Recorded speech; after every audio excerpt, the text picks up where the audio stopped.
Welcome to Links 007 TV News Report, providing you with the best in local and international news updates. This is a place where you can get the most reliable and informative news information. Links 007 TV News Report. Welcome and thanks for joining us. Today is Monday, October 23rd, 2023. These are the stories making the headlines. Canada resident killed, brother injured in Westmoreland gun attack. Two brothers were shot, one fatally, along Ricketts River Main Road in Frome, Westmoreland on Sunday afternoon. The deceased man has been identified as 64-year-old Cleveland Hamilton, otherwise called Bayer, of Ontario, Canada, who had been visiting the community. Reports are that at around 3:55 p.m., both brothers were standing along a roadway when a white motorcycle with two men aboard traveling from George's Plain direction drove up and stopped. The pillion disembarked the motorcycle and brandished a firearm and opened gunfire, hitting both brothers. Hamilton ran across the road in a bid to escape and was chased by the gunman, who continued to fire at him. The now deceased then fell to the ground. The men then proceeded to rob Hamilton of an undetermined sum of money and a gold chain before fleeing on their motorcycle towards the George's Plain direction. The other brother was transported to hospital by relatives where he was admitted in serious condition, whilst Hamilton was pronounced dead on arrival. The investigation are ongoing. Continuing the news. Probe into whether Central Sorting Office fire set by someone of unsound mind. One of the angles being investigated by firefighters to try to figure out what caused the blaze. The source of Monday's fire at Jamaica Post Headquarters Central Sorting Office in Kingston was rubbish behind the building. Commissioner Stuart Beckford, head of the Jamaica Fire Brigade, said that the cause of the fire is not yet known. However, one of the angles being investigated is whether someone of unsound mind might have unintentionally set fire while preparing a meal. Speaking to reporters Monday after people were evacuated from the building due to the fire, which spread to storage room inside the building, Beckford said that the blaze was contained and his team is working with the Jamaica Post on ventilation to ensure that the building can reopen on Tuesday. So this morning at approximately 9:08, we got a call that there was a fire at CSO, a rubbish fire. That's the initial call. When we got here, we recognized that the fire had actually spread from the rubbish to a storage area. Sparks emitting from the burning would have traveled through a vent and would have landed in the storage area where, as was explained by Mr. Allen, we have old meals being stored, and that would have caught on fire. The good news in all of that is that the fire has been contained and is confined to that general area. There's no threat to the building itself. As you would have heard, the staff were evacuated safely. All of them would have been accounted for. And of course, operation, as indicated, would be closed for the day. We believe that within another couple of hours, we should be able to wrap up our operations here. We're going to be assisting Postmaster General and his team with ventilation to ensure that operation could be resumed tomorrow. From an operational perspective, we believe it was a success. And we want to commend the team, Rallington Town, Trenchtown, and of course York Park, who responded initially to this call. This is not anything new to us. It's unfortunate that it's happening at CSO, a very important institution in the lives of many Jamaicans. I know any disruption that takes place here today will set the operation back. But we are pretty much equipped to treat with it, and we have been doing that successfully. And that is why we were able to quickly contain it and prevent it from spreading to other buildings. Section of the building, sorry. The problem that we are experiencing now, our challenge is that there is smoke emitting from the burning. And given that it is paper that is stockpile, we're going to have a bit of challenge in terms of turning over and ensuring that we get to the seat of the fire to be able to put it out once and for all. But you will still have some remnant of smoke emitting from the building, even 2 hours from now. So we don't want persons to think that the entire building is burning down. That's not true. It's a section of storage area, and we are quite comfortable and confident that we would have taken care of it to the extent where it doesn't pose a threat to life and property. Well, I can't give an estimate because we are still in our preliminary investigation.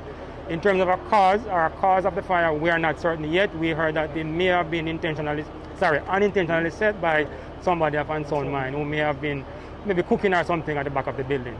We are looking into that to see exactly what the cause of the fire is. We were told that a third-party operator that rents this building did have some staff that were affected.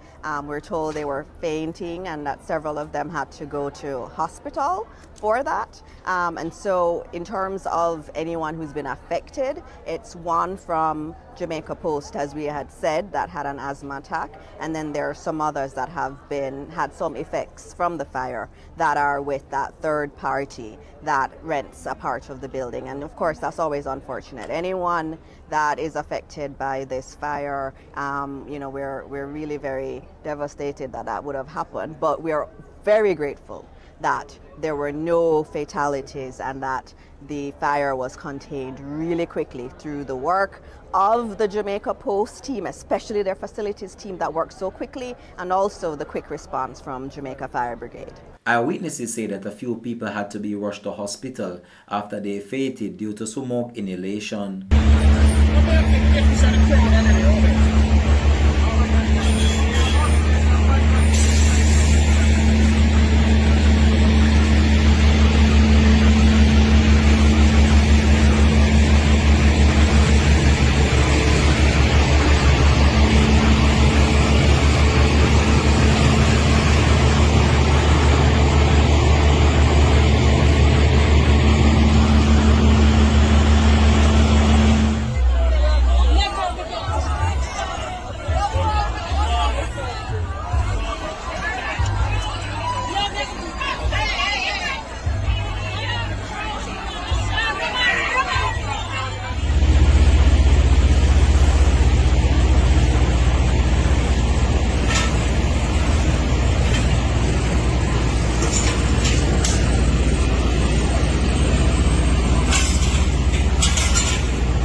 Links WSM TV will have more details to come on this in a later newscast. Lockup escapee found with child's mother in St. Catherine.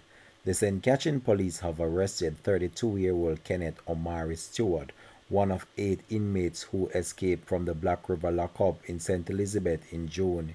It is reported that he was found with the mother of his child at a house in Red Ground Trial Heights on Thursday.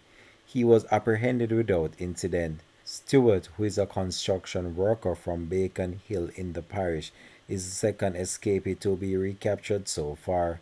The woman was also taken into custody and is currently under investigation as she faces charges for harboring a fugitive.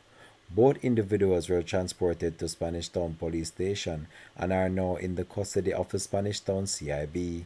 Continuing the news, Beachy Stout's alleged hitman frustrated by defense lawyers' questioning.